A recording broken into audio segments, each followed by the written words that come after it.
Salam pemirsa CP Indonesia semua, kembali lagi bertemu dengan pembahasan buku Bugar Selamanya. Buku ini memberikan kita pelajaran bagaimana puluhan profesional kesehatan menulis tentang inspirasi, menunjukkan jalan menuju kesehatan menyeluruh melalui prinsip yang ada di Eden untuk dapat kita pelajari bersama. Dengan buku ini juga kita dapat belajar bagaimana untuk kita menjaga akan kesehatan kita supaya kita bisa mengetahui prinsip yang sebenarnya yang Tuhan ingin untuk kita lakukan. Bacaan kita kali ini judulnya adalah ketika Anda melewatkan ketenaran dan kekayaan. Ayat intinya terambil dari Yesaya 49 ayat 4. Tetapi aku berkata, aku telah bersusah-susah dengan percuma dan telah menghabiskan kekuatanku dengan sia-sia dan tak berguna. Namun hakku terjamin pada Tuhan dan upahku pada Tuhanku.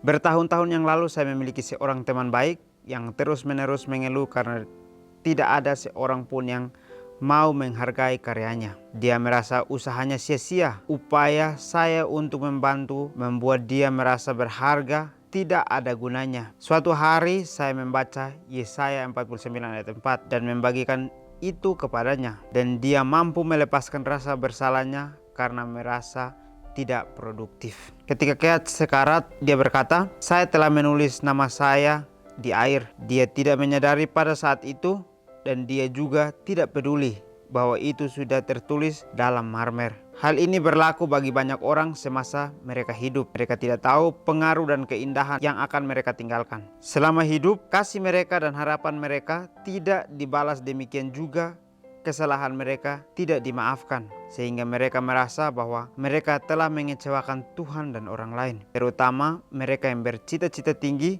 merasakan kekecewaan yang menghancurkan. Baik, pelajaran sangat menarik menceritakan bagaimana kisah seorang yang melewatkan ketenaran dan kekayaan. Kita lihat di sini bahwa Tuhan mengajak kita bahwa dengan usaha kita yang sudah bersusah payah kita habiskan waktu kita dengan sia-sia dan tak berguna, tetapi kehidupan kita hanya terjamin pada Tuhan dan upah kita hanya dari Tuhan kita sendiri. Jadi artinya adalah jangan kita mencari untuk tenar dan mencari untuk kekayaan sendiri, tetapi marilah kita berusaha untuk menjadi orang yang produktif. Sehingga pada saat kita produktif, kita ketahui dengan benar bahwa Tuhan akan mencukupkan setiap kebutuhan kehidupan kita masing-masing. Jangan kita seperti orang ini pada saat dia berusaha untuk menjadi orang produktif, tetapi dia merasa bahwa hidupnya tidak ada guna atau tidak bisa berfungsi dengan baik. Di dalam dirinya dia berpikir bahwa dia adalah manusia yang tidak produktif, tetapi dia berusaha untuk melakukan karya-karyanya. Tetapi meskipun orang-orang tidak menghargainya, tetapi dia terus melakukan. Kita lihat di sini bahwa pada saat dia sudah terus melakukan karyanya, dia merasa bahwa usahanya sia-sia karena dia sudah putus asa, sehingga ada satu teman yang mau membantu dia. Tetapi dia merasa tidak berguna juga pada saat teman itu membantu. Kita percaya kepada Tuhan, kita pada saat berusaha, kita selalu mendoakan Tuhan berkati akan karya saya. Tetapi kenapa kita merasakan kekecewaan? Karena kita baru berjalan sebentar, kita sudah merasa bahwa tidak ada hasil. Jadi marilah kita belajar bergantung kepada Tuhan. Jangan kita bergantung pada diri kita sendiri. Karena pada saat kita bergantung kepada diri kita sendiri, kita akan mengalami usaha yang sia-sia. Atau kita bersusah-susah dengan percuma. Sedangkan kita ketahui benar bahwa hak kita Tuhan akan berikan sendiri dan upah kita pun Tuhan yang berikan. Kenapa kita tidak mau untuk sungguh-sungguh melakukan setiap karya-karya yang Tuhan titipkan di dalam kehidupan kita? Kita belajar di sini bahwa di dalam Yesaya 49 ayat 4 ini mengajarkan kepada kita bahwa kita bisa untuk mampu melepaskan setiap kesalahan yang kita sudah buat. Kita merasa kita tidak produktif, tetapi dengan usaha kita untuk terus bekerja, itu adalah hal yang Tuhan ingin untuk terus kita lakukan. Karena dengan itu kita memiliki satu usaha untuk bisa menjadi manusia yang produktif. Kita lihat di sini bahwa seringkali pada saat kita mengalami kekecewaan, kita diberikan teguran lalu kita melakukan perubahan, maka kita tidak sadar ada sesuatu yang kita buat sehingga itu tidak akan hilang begitu saja. Kita lihat contoh dari Keats ini, saya telah menuliskan nama saya di air. Dia tidak menyadari pada saat itu dan dia juga tidak peduli bahwa sudah tertulis dalam marmer. Dia percaya bahwa dia menuliskan di sesuatu hal yang mungkin bisa dihapus. Tetapi apa yang terjadi, dia menuliskan di satu marmer yang tidak bisa dihapus dengan gampang. Kita lihat di sini bahwa dia pada saat melakukan perubahan, pada saat dia merasa bahwa kehidupannya yang sudah dia pikirkan selama ini salah, dia menuliskan satu tanda bukti bahwa dia melakukan perubahan. Kita lihat di sini bahwa hal ini berlaku bagi semua orang yang semasa hidup mereka tidak tahu pengaruh keindahan yang akan mereka tinggalkan. Pada saat kita melakukan sesuatu, kita sebagai manusia yang percaya kepada Tuhan, Tuhan mengajarkan kepada kita bahwa jangan kita ingin untuk melihat hasilnya saja, tetapi kita harus terus berproses, dan apapun yang kita lakukan melalui karya kita, kita percaya bahwa akan ada orang yang mengenang akan karya-karya kita pada saat kita sudah tidak ada atau kita sudah tinggalkan. Orang akan mengenal bahwa ini adalah karya dari teman saya, ini adalah karya dari orang yang sudah meninggalkan kita. Inilah yang akan dikenang oleh semua orang pada saat kita terus melakukan hal yang baik. Tuhan mengajarkan kepada kita bahwa selama hidup kita harus bisa memberikan harapan dan kasih kepada orang yang tidak membalaskan kepada kita. Kita harus memaafkan kesalahan yang mereka sudah buat kepada kita, supaya kita percaya bahwa kita tidak mengecewakan Tuhan, tetapi kita mau untuk berubah demi kebaikan kita. Dengan kita percaya kepada Tuhan, kita akan memaafkan, kita tidak balas sesuatu hal yang jahat dengan jahat, tetapi kita membalaskan sesuatu hal dengan kebaikan. Dan juga itu dikatakan bahwa terutama mereka yang bercita-cita tinggi merasa kecewa dan menghancurkan. Pada saat kita bergantung kepada diri kita sendiri, maka kita akan merasa hidup kita percuma, hidup kita sia-sia dan tak ada gunanya. Tetapi pada saat kita bergantung kepada Tuhan, Tuhan akan menjamin hak kita, Tuhan akan memberikan upah yang setimpal dengan setiap apa yang kita lakukan. Jadi marilah kita percaya kepada Tuhan. Tuhan akan membuat kita menjadi manusia yang dikenali oleh semua orang, manusia yang dipenuhi dengan bekal kekayaan akan hikmat yang Tuhan sudah akan berikan kepada orang tersebut pada saat dia benar-benar melakukan hal yang baik. Elisa berduka, "Aku ini tidak lebih baik daripada nenek moyangmu." 1 Raja-Raja 19 ayat 4. Musa meratap, "Aku seorang diri tidak dapat memikul tanggung jawab atas seluruh bangsa ini, sebab terlalu berat bagiku." Bilangan 11 ayat 14. Dan Daud merasa ingin menyerah. "Bagaimanapun juga pada suatu hari aku akan binasa oleh tangan Saul." 1 Samuel 27 ayat 1. Dan kemudian ada Yesus yang disalib. Bagi banyak penonton, hidupnya pasti tampak seperti sebuah kegagalan. Namun Tuhan melihat semua ini dari sudut pandang yang berbeda. Daripada membandingkan pekerjaan kita dengan pekerjaan orang lain, marilah kita menyerahkannya pada penilaiannya yang adil. Hadiah saya adalah pada Tuhan saya, bukan pada individu. Tidak mungkin bagi kita untuk memperkirakan nilai pekerjaan hidup kita. Bahkan Sang Mesias menjadi kecil hati. "Sepanjang hari aku telah mengelurkan tanganku kepada bangsa yang tidak taat dan yang membantah." Roma 10 ayat 21. Baik, ini memberikan kita beberapa cerita bagaimana usaha yang mereka merasa bahwa mereka gagal, tetapi mereka terus untuk melakukannya. Dikatakan di sini bahwa Elia, dia merasa penuh kedukaan pada saat dia melihat kehidupannya itu. Dia katakan bahwa aku ini tidak lebih daripada nenek moyangku. Pada saat dia melakukan satu hal yang bersalah, dia katakan bahwa dia tidak jauh dari nenek moyangnya. Dan juga Musa di sini meratap, "Aku seorang diri yang tidak dapat memikul tanggung jawab atas seluruh bangsa ini, sebab bagiku terlalu berat." Contoh-contoh yang diberikan kepada kita untuk menguatkan kita. Dan juga Daud ingin untuk menyerah. Dia katakan bahwa bagaimanapun juga pada suatu hari dia akan binasa di tangannya Saul sendiri. Dan juga contohnya Yesus yang diberikan kepada kita. Bagi penonton, hidupnya pasti tampak sebuah kegagalan, tetapi dia bangkit untuk menyelamatkan kita semua. Dari contoh Elia, contoh Musa, contoh Daud, dan contohnya Tuhan ini menguatkan kita semua.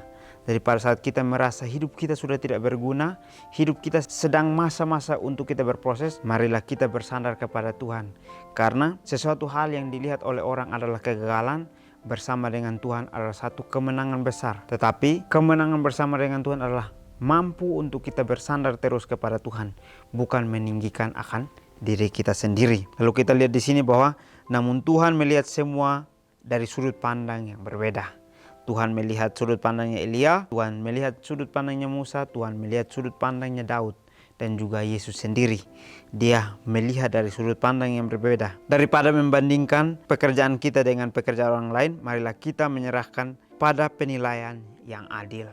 Jadi pada saat kita sebagai manusia, kita melihat teman-teman kita melakukan sesuatu hal yang mungkin membuat mereka memiliki satu kekayaan atau ketenaran, marilah kita belajar bahwa bersama dengan Tuhan akan ada saat dan waktu yang akan Tuhan ingin untuk membawa kita menjadi contoh. Pada saat orang itu sudah terlebih dahulu, marilah kita berproses dengan keadaan kita. Kita belajar bagaimana tidak membandingkan kehidupan kita dengan orang lain, tetapi bagaimana kita belajar untuk percaya kepada Tuhan bahwa Tuhan itu adil.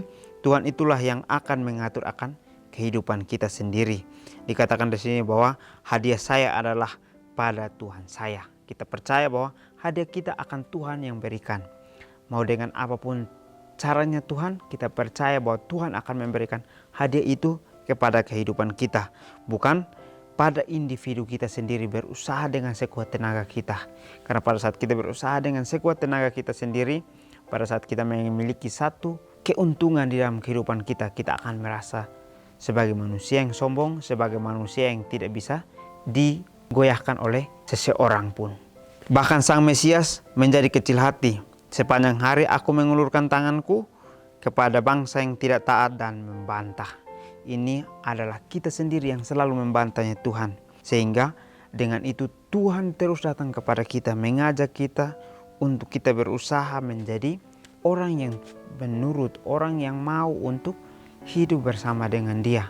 Meskipun seringkali kita membantah, tapi Tuhan terus datang kepada kita melalui Roh Kudus-Nya untuk mengingatkan kita, untuk kita bisa melakukan satu perubahan itu. Tuhan menghakimi berdasarkan motif dan misi. Banyak upaya mulia yang terlewatkan oleh rekan kerja, saudara, dan teman-teman. Tetapi Tuhan melihat dan mengetahui semuanya. Jika kita tetap mengingat dalam pikiran bahwa saudara kita, Yesus, melewatkan ketenaran dan kekayaan saat berada di bumi, maka kita bisa melupakan tentang imbalan. Untuk kebaikannya yang tak henti-hentinya, Yesus dibalas dengan kekejaman tertinggi dengan dipakukan di kayu salib. Dalam perspektif, kita diperlakukan jauh lebih baik dari apa yang Kristus terima. Kenapa kita harus khawatir atau mengeluh tentang apa yang kita terima atau tidak terima di bumi ini? Tuhan, pada hari-hari saya merasa tidak produktif dan tidak dihargai. Izinkan saya mengingat bahwa ketenaran dan kekayaan saya ada di tangan-Mu. Baik, di akhir pelajaran kita menceritakan kepada kita bahwa Tuhan menghakimi berdasarkan motif dan misi seseorang. Apakah motif itu benar atau motif itu tidak benar? Misinya itu benar atau misinya tidak benar? Itu Tuhan yang bisa untuk menghakimi semuanya. Jadi banyak upaya mulia yang terlewatkan melalui rekan kerja, saudara, teman-teman kita, dan Tuhan, sehingga Dia melihat dan mengetahui semuanya itu. Jadi kita harus percaya bahwa kita kembali diingatkan bahwa saudara kita Yesus melewatkan ketenaran dan kekayaan saat berada di bumi, maka kita bisa melupakan tentang imbalan.